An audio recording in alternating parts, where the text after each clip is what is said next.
Good afternoon, everyone. I'm Brent Leggs, the Executive Director of the African American Cultural Heritage Action Fund at the National Trust for Historic Preservation. I want to welcome you to the 15th anniversary of the African American Preservationist Meeting. I'm delighted to be joined by my colleagues, Lawana Holland Moore and Tiffany Tobert, who you will hear more from in just a few minutes. So the run of show today is I will provide brief introductions. Lawana will provide an update and background on the Action Fund National Grant Program. And then you'll hear from Tiffany, who will also provide background and update on our HBCU Cultural Heritage Stewardship Initiative. Following those remarks, we will have about 40 minutes for Q&A and discussion. And as always, the goal is to facilitate conversation about the issues and opportunities facing the Black preservation movement in the US. So as I said, it's the 15th anniversary. The Action Fund is proud to be this year's sponsor of the Promoting Equity and Justice Through Historic Preservation track. We are about to celebrate our 4th anniversary on November 15th. And for many of you, you know that the Action Fund was created in the aftermath of Charlottesville. And it was an opportunity for the National Trust and for the US preservation profession to provide leadership and to demonstrate that preservation was a tool for equity and justice. In just 4 years, we have raised more than $50 million. We have supported more than 200 preservation projects nationwide.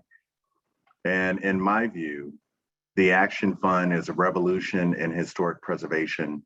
It is inspiring a commitment to social justice by national, statewide, and local preservation organizations, and it is shifting practice. As I shared last year, and what I like to remind you is that we stand on the shoulders of giants.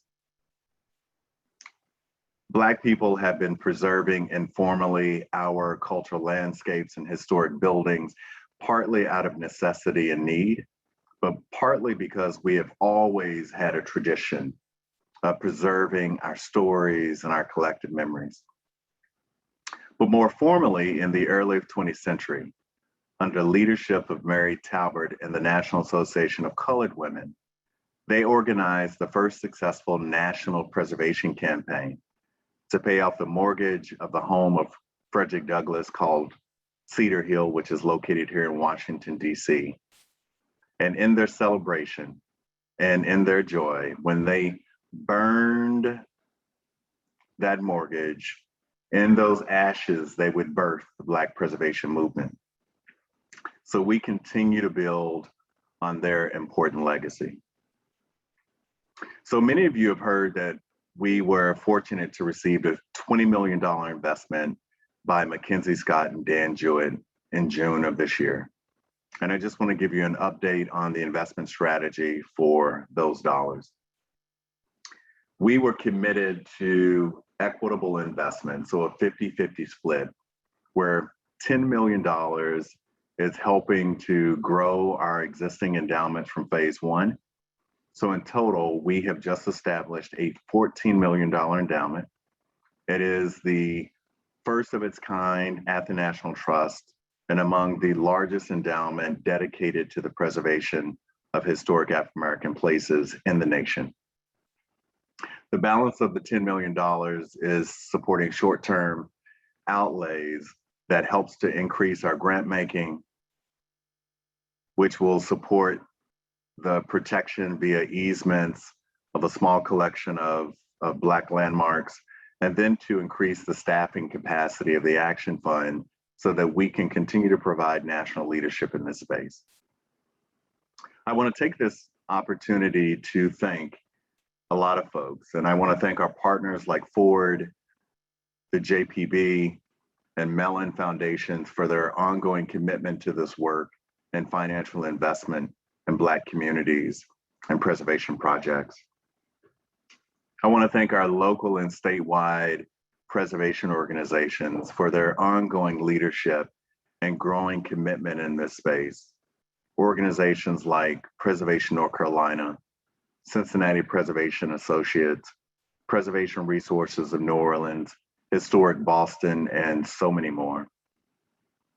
I also want to recognize, applaud, and thank the Black statewide heritage councils and commissions that are providing crucial leadership. Organizations in Maryland and Georgia, North Carolina, South Carolina, Florida, and others, thank you for the contributions that you make to our field. And last, I want to thank all of you.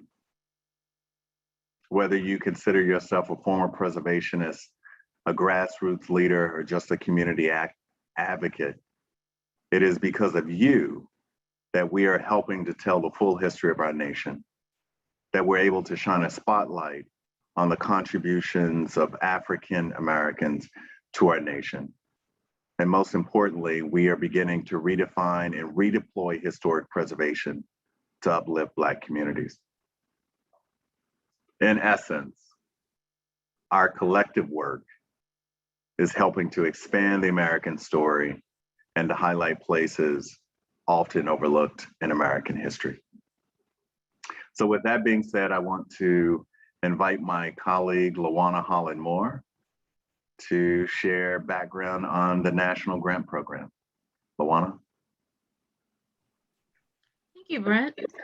I'm LaWanna Holland-Moore. I'm the Program Officer of the Action Fund.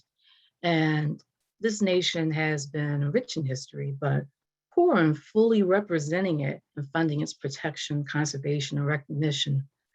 Through our National Grant Program and involvement in initiatives such as our Historically Black Colleges and Universities Cultural Stewardship Initiative, in partnership with National Endowment for the Humanities, which you'll hear Tiffany speak more on later. We've been able to see and bring awareness to the breadth of African American preservation needs. Since our inception in 2017, our National Grant Program has become known as the signature program of the Action Fund. Since January 2018, we have vetted over 2,000 project proposals requesting over $190 million and have awarded over $7.3 million to 150 awardees nationwide. In July 2020, we awarded 40 sites and organizations $3 million, such as the Olivewood Cemetery in Houston, the 3 filling station in Oklahoma, our first awardee in Puerto Rico, Para la Naturaleza, and Robert's Temple Church of God in Christ in Chicago. There are 4 categories you can apply under: capital projects, which is bricks and mortar; organizational capacity, which is board and organization strengthening and training; programming and interpretation; and project planning. This year's applications will be available on our website, savingplaces.org, and you can see the link in chat.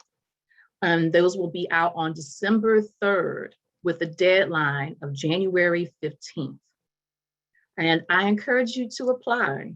The process is simple and was intentionally designed to be so, as we recognize that so many of you out there are one person doing it all. And we've also recognized you might not have that grant writing or development experience, and that shouldn't keep you from still being able to apply and possibly be an awardee. I'd also like to tell you about the new Telling the Full History Preservation Fund grant as well, which provides $25,000 and $50,000 grants to interpret and preserve historic places of importance to underrepresented communities. It was just announced and opened yesterday, and its deadline is December 15th.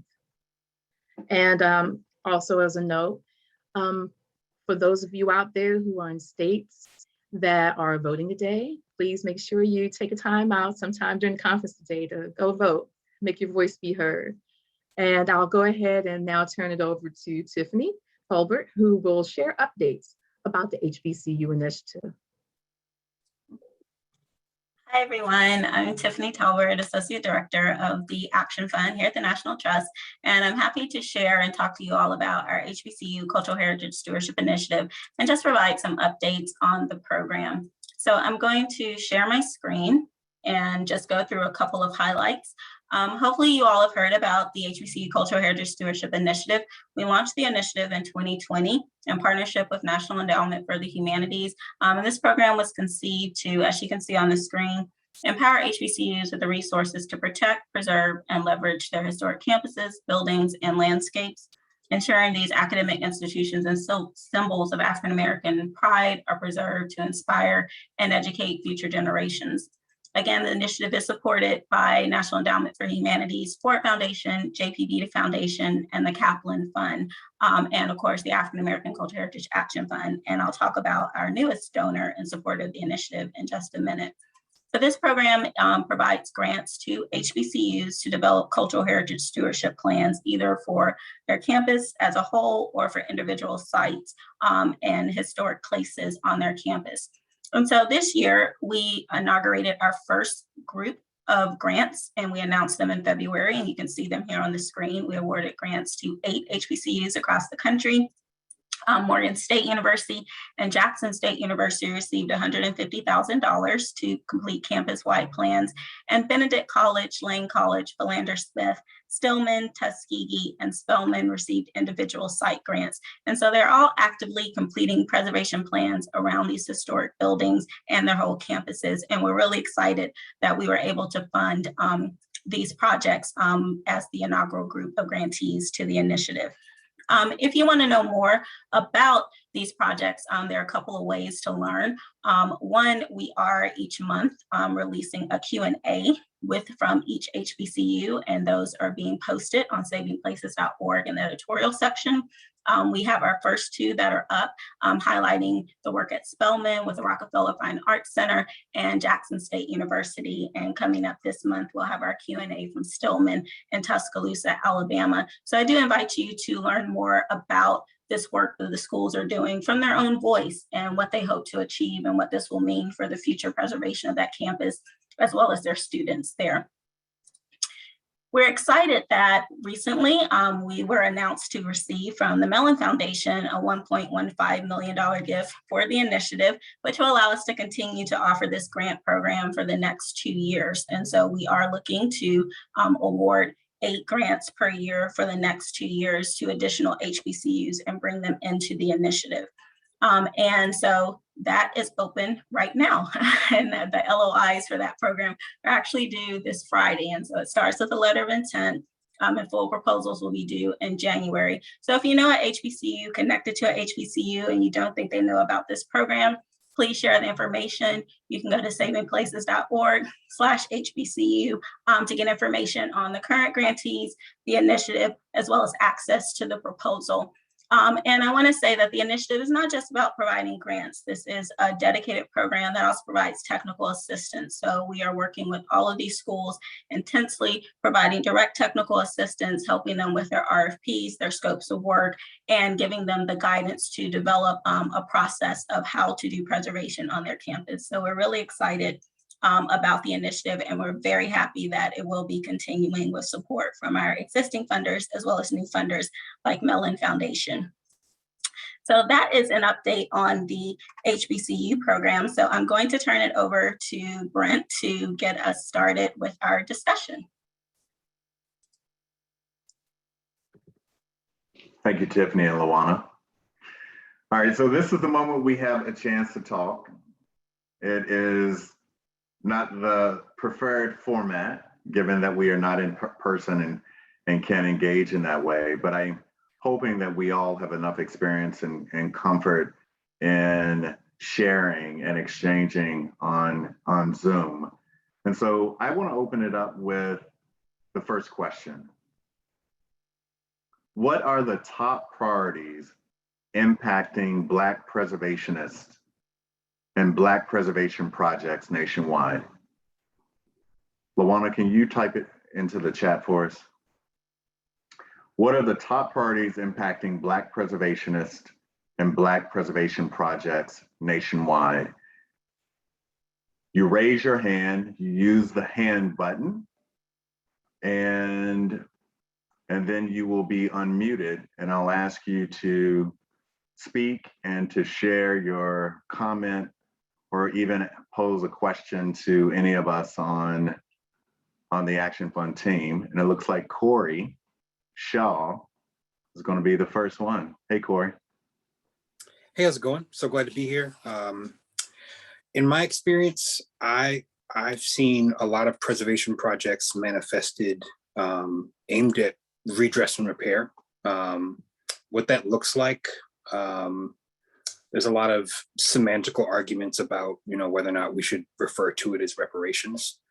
I recognize reparations is polarizing for some folks, and so I think redress and repair is the best way to put it. And in some ways, right, there are projects like the one taking place in Brown Grove, Virginia, where there's definitely, a reparative aspect to what they're trying to do and trying to right the wrongs, the environmental injustices on this African-American community, but they are also trying to find ways to preserve the history that's there. In particular, Wegmans is trying to build a distribution center there, and they're very actively trying to push back because there are a lot of African-American burial sites on the land in question. In the district where I reside and kind of am operating my own little home base of sorts, very much the same thing. I'm working on a project in the district where, I guess to keep it brief, the history of a family goes back to like 1840, and the land was taken in 1929 by the district to build a park and a school. And again, right, like there's this very real restorative justice kind of reparative lens that is being brought to historic preservation of African-American spaces. If I can, in closing, I pose the question, how do we as advocates and people working in these spaces, how do we properly frame historic preservation, right, without just kind of using it as a tool, right, to say, preserving history and promoting the history of African Americans and the erasure of communities? How do we go about using historic preservation not just as a tool, but as a means of educating people? Thank you for that, Corey. And before I respond and ask my colleagues if they want to provide any response, where are you from? What project are you supporting, if any?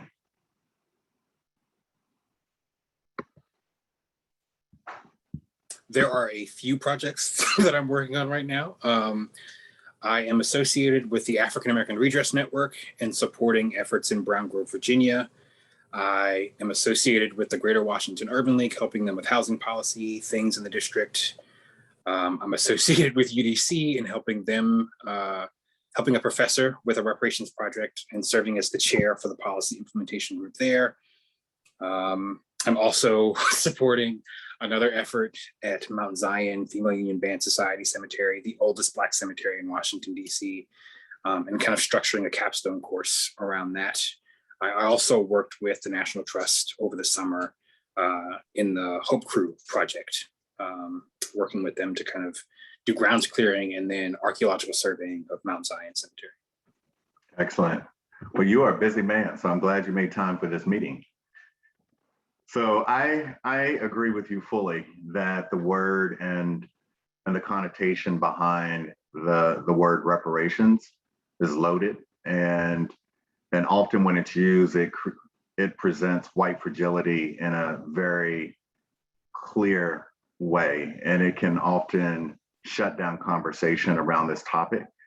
So we like to use words like restorative justice, repair, to be able to, and words like equity, because when I look at the Action Fund, in some form, it is a pathway for repairing the cultural inequities that we see within our historical record, within our National Register, or even across the American landscape. There is significant erasure. There is loss of cultural capital, loss of financial capital.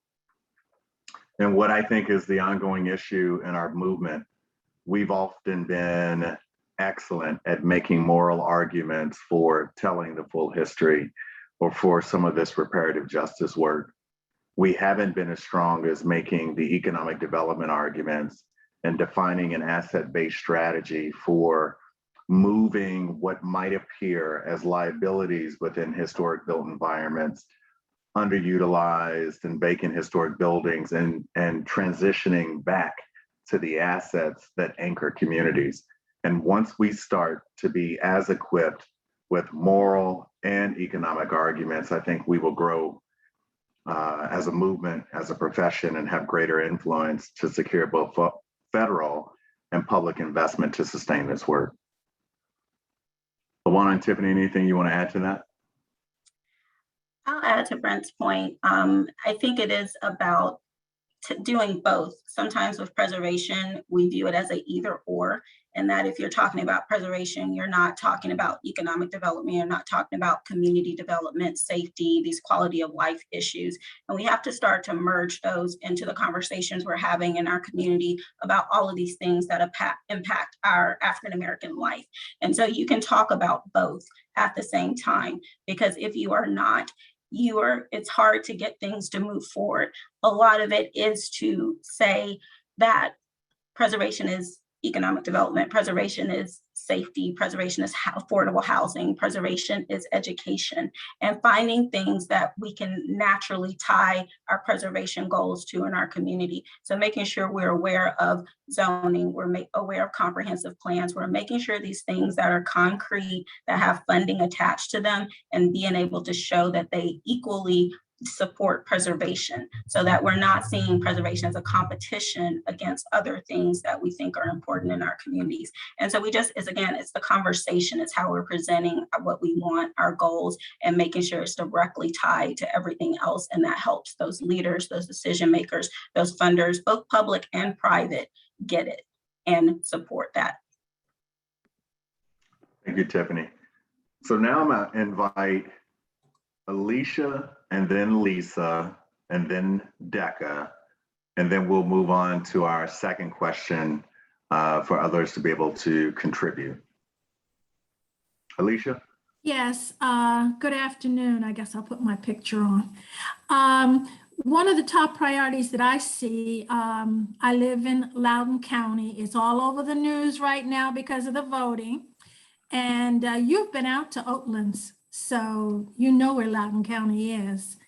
And one of our priorities, which I would see probably across the country, would be development, the developers coming in and getting ahead of the community and knowing when things are going to be developed, zoning and rezoning. Sometimes families in historically Black villages and communities, they're not even aware that their community has been rezoned.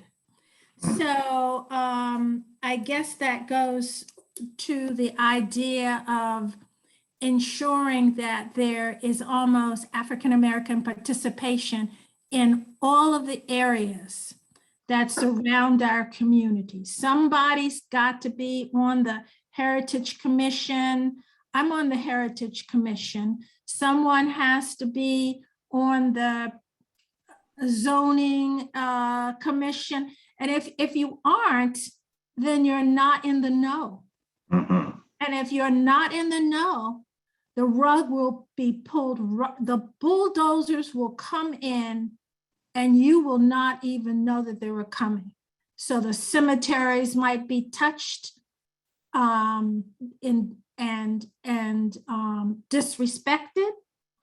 A church may come down that was built in 1801, a school just, before the Civil War even.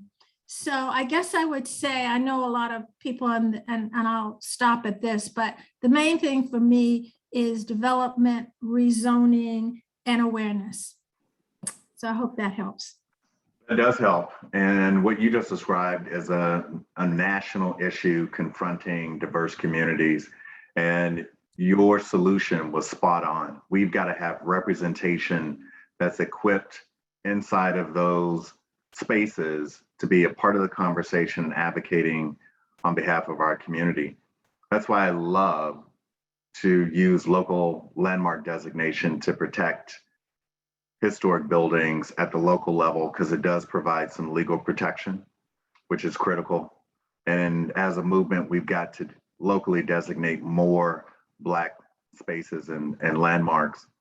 I also love easements. We recently, we protected Madam C.J. Walker's Villa Lawaro, Nina Simone's childhood home, and recently the Mary and James Hurd house in DC that's associated to US Supreme Court case argued by Charles Hamilton Houston that desegregated racial covenants in DC. And that tool ensures permanent representation of Black stories and places. So I love easements, local landmark designation, but you're spot on. We got to be represented in these kind of places. Lisa.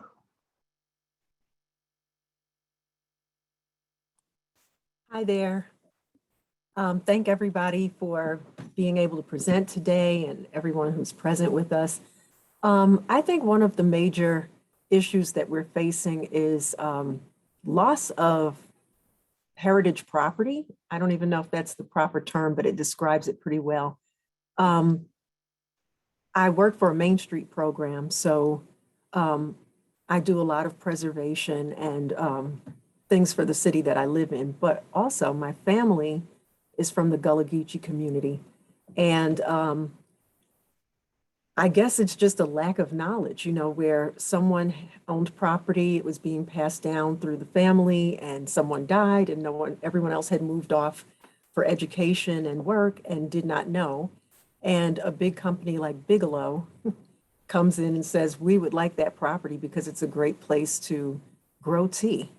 And so the family, not being, real estate experts, is just really going through a whole lot trying to figure out how to keep the property or get a clean deed with a lot of descendants.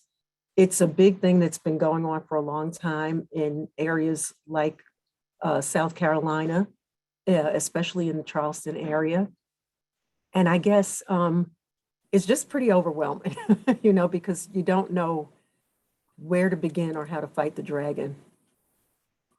Well, you bring up a point that really builds on the last conversation, because a lot of the threats to Gullah cultural heritage is because of development threats and desirable locations for the McMansions or kind of a second home for tourists, and it's been devastating. And the aired property rights challenges that exist too has been difficult to untangle. Thankfully, the Biden administration is directing some resources that will support going through the titles and identifying ways so that families can actually understand ownership and have more control in that space.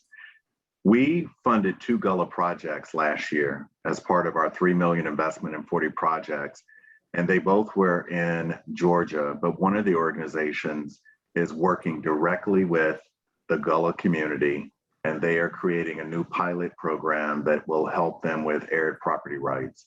And hopefully we'll learn some best practices in that we can share with all of you. Wonderful, thank you. Yeah, so before we're gonna go to Decca and then Lawana, I'll turn it over to you.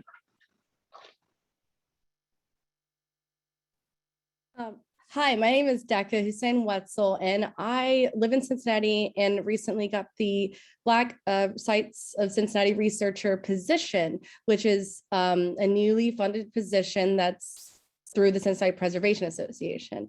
And so there are a number of challenges that I've started to see through that relate to the necessary outreach, utilizing community input, and trying to pursue community, what I literally have just started to call community preservation.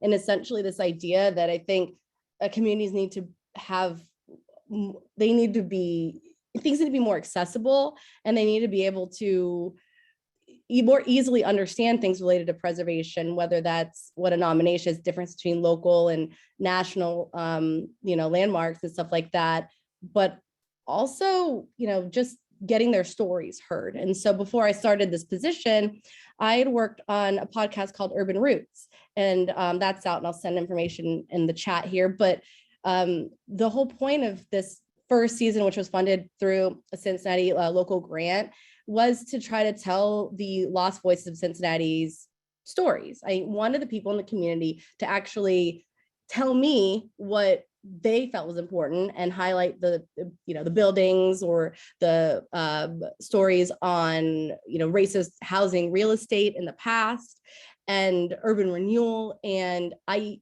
feel so that, and a lot of the feedback from the community, people in Avondale and Evanston, the neighborhoods I interviewed people in, other folks from the neighborhood listened and have been like, this made me cry. This really made me feel that, A, somebody is paying attention to us, and B, that other people can start to hear why these communities are important, these communities of color.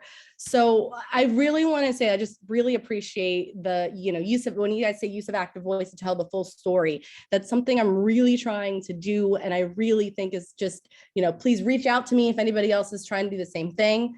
I'll leave my info, but yeah, I think what's happening now is great. And I think maybe one of the challenges that I have seen is with the digital preservation component with podcasting, it's harder to get those funds. So, I was very fortunate that there was an outlet and an opportunity, but then kind of taking that and leveraging it are things that, I would love to have some feedback on and have discussions on.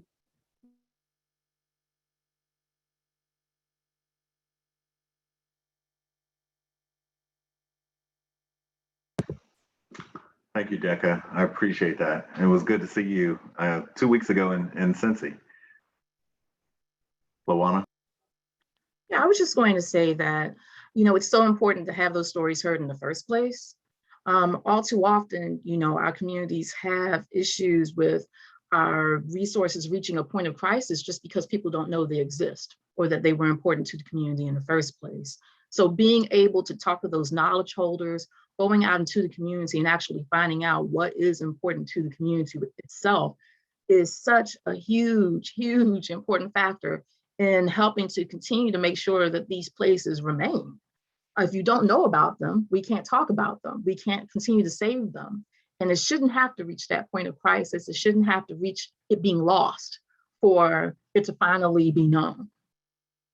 And I'm going to go ahead and transition to our next question, which is, what are the challenges, obstacles, and concerns that you have encountered in your work?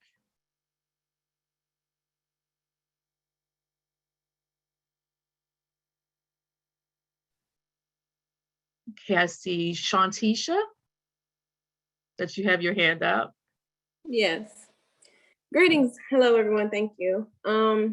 Concerns from my experience thus far, and I have limited experience. I'm kind of throwing myself into the world of preservation and doing a lot of self-study and trying to connect with folks. But from my experience thus far, it's ownership.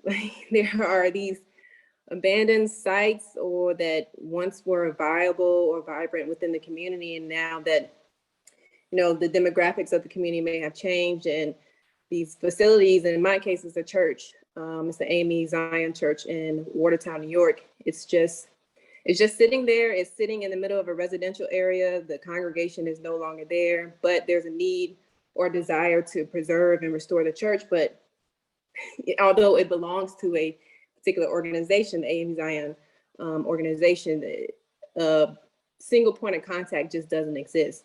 So that has been a bit frustrating for myself and the small group that I've been working with, the volunteers, to try to establish ownership, because we want to respect the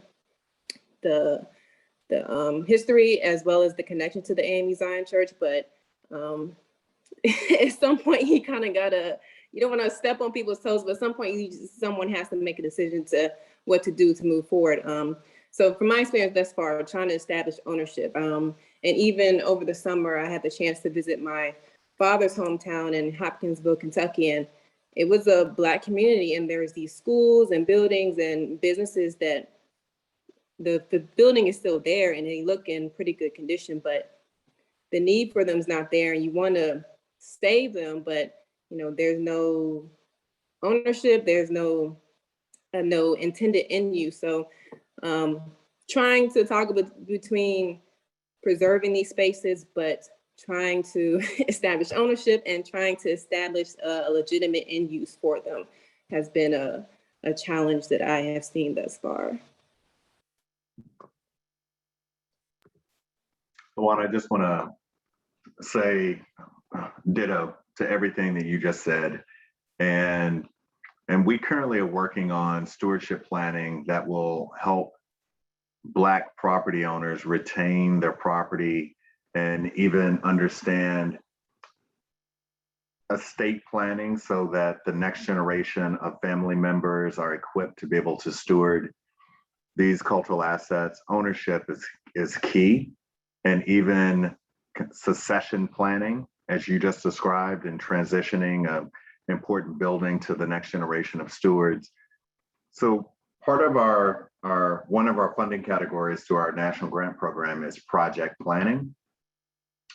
So I would encourage you and your organization to consider submitting a letter of intent in December, January to conduct pre-development planning activities for this site. And if you can get owner consent, then you would be able to work with a consultant that will help you to develop a market-driven strategy for reusing that vision, developing a 5 to 10 year pro forma so that you understand the financial implications of reuse. And once completed, that should empower you to be able to secure private capital to be able to launch the project if you have the support of the property owner. I'll also add, particularly establishing ownership, it can be difficult with some of these properties, especially if it's a generation or two out from the original owner, and even with churches, it can be even more difficult because with some of our Black churches, the title necessarily wasn't clear. Maybe a family just donated the land, but not in an official capacity. So once you start actually going through, you find that it's a little more complicated. But there are ways and best practice if you're going into a community to work through the African-American community to start getting answers, but it's kind of a hunt sometimes to find out the best way. And it's really just an old-fashioned having conversations, looking at the leadership in the community, whether it's churches, elected officials, just word of mouth, like go talk to this person. And it shouldn't be that difficult, but it's an understanding of doing African-American preservation in some areas. That's what has to occur. But it doesn't hurt to just say, I'm going to have to just do this, just figure this out and find that communication strategy on my own. I must see hands raised. If we could have Haley and then Amania.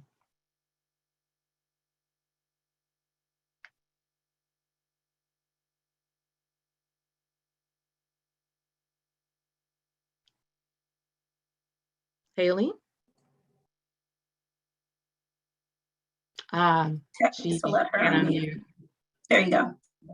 Okay, sorry about that. Good afternoon, everybody. We have such a great discussion. So something I'm experiencing in my line of work, I am having trouble kind of communicating what preservation in itself is and all that it entails to the Black community specifically people back home. I'm from Atlanta, graduated from Savannah State, shout out Gullah Geechee culture, all that. And a lot of people back home, they're like, oh, what do you do? And then I'm like, well, I'm a community preservation specialist and I do da.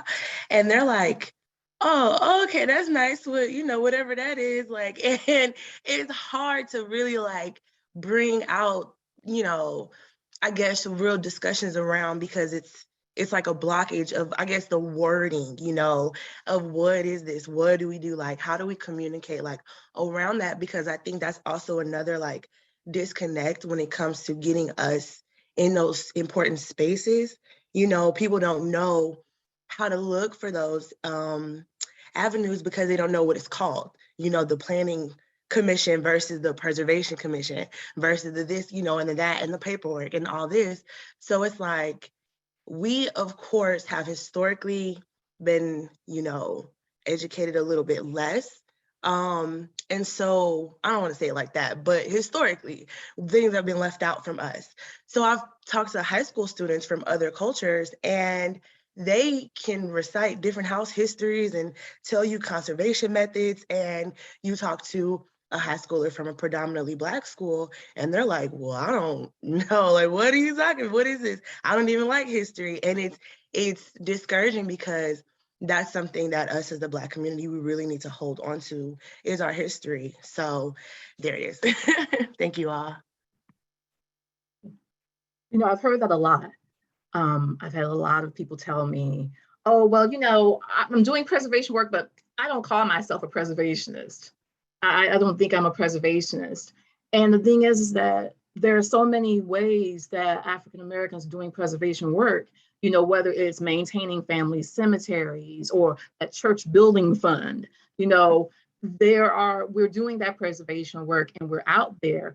So, you know, being able to communicate it tell everybody this is the work that we're doing is a way of framing it in terms of helping to keep our history alive. How do we do that?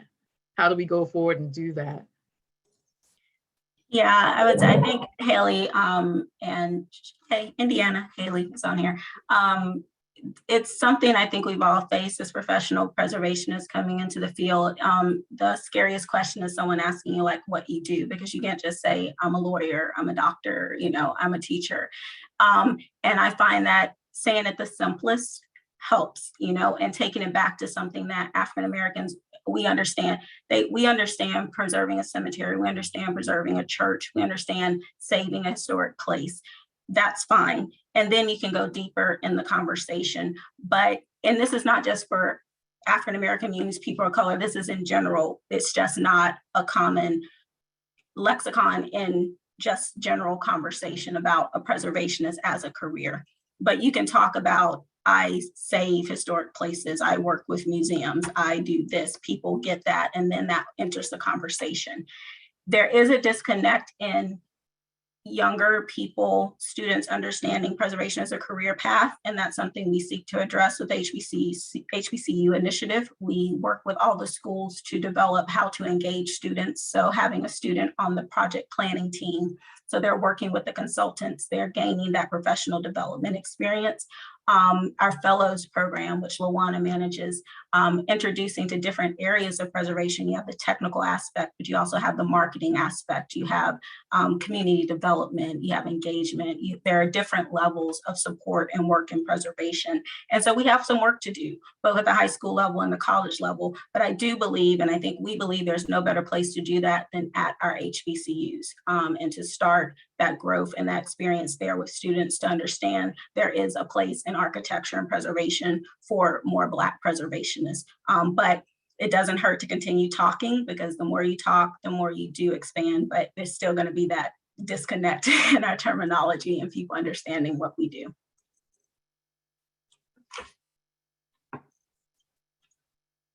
If we can have Amania, and then we'll transition to Tiffany.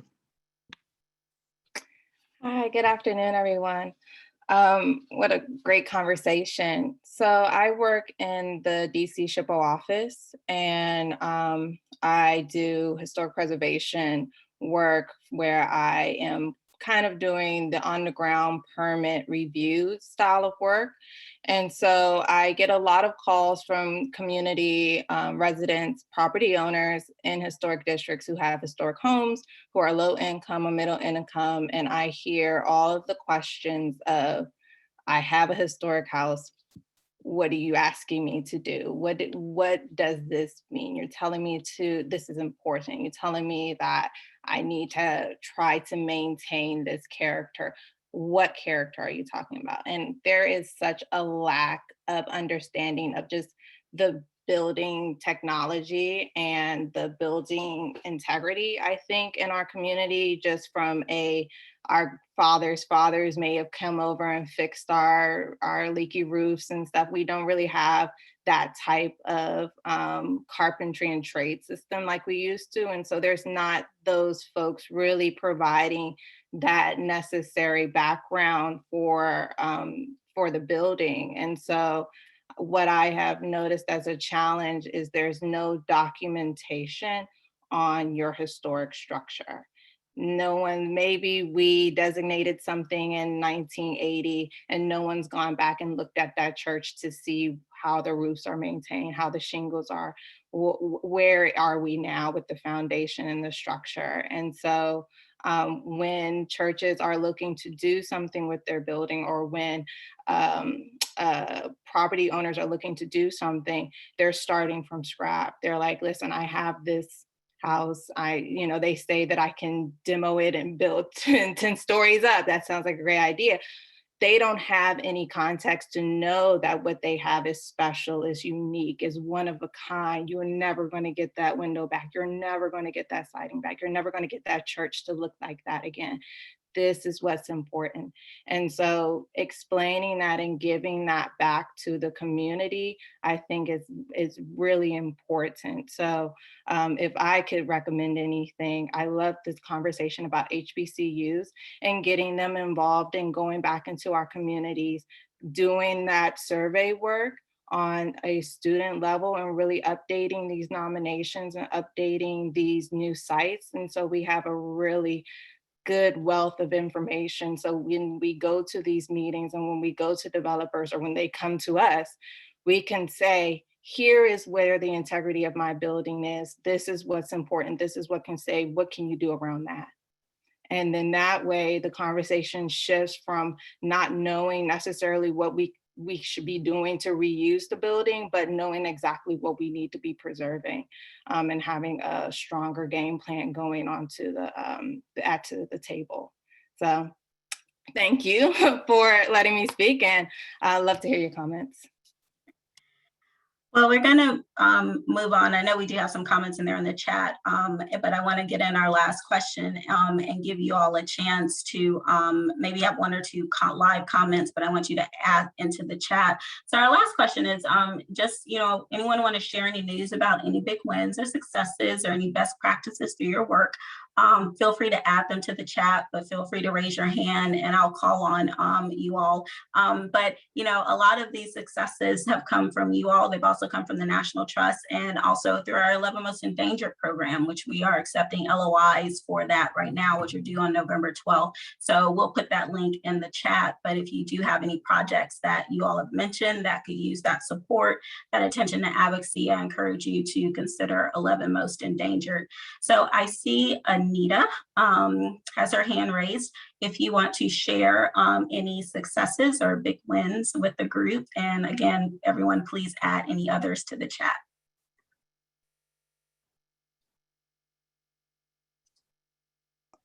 Well, hello, everyone.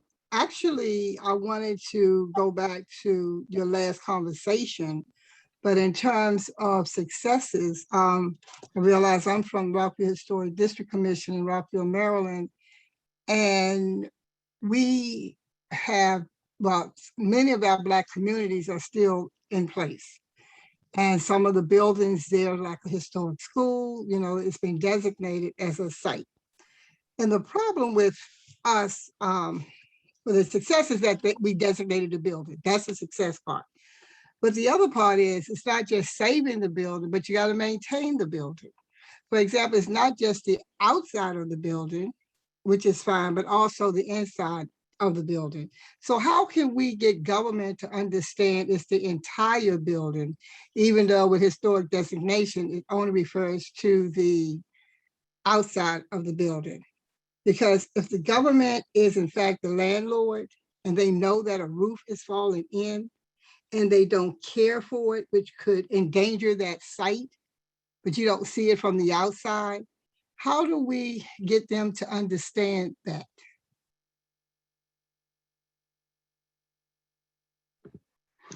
I'll jump in and just say, because unfortunately, Anita, we are running out of time, but I'm gonna ask you to follow up with Amania who can give you advice about that. Amania was a shining star and student at the University of Maryland when I was teaching there, and she works for the DC Historic Preservation Office, and she can give you the ins and outs of how to make arguments related to integrity and designation. So unfortunately, we are at the end of our time, and we need to give you a break before the next session, but this has been awesome. Thank you for being generous with your time, for contributing to our discussion, and we wish you a fantastic conference. Keep the conversation going. Bye, everybody.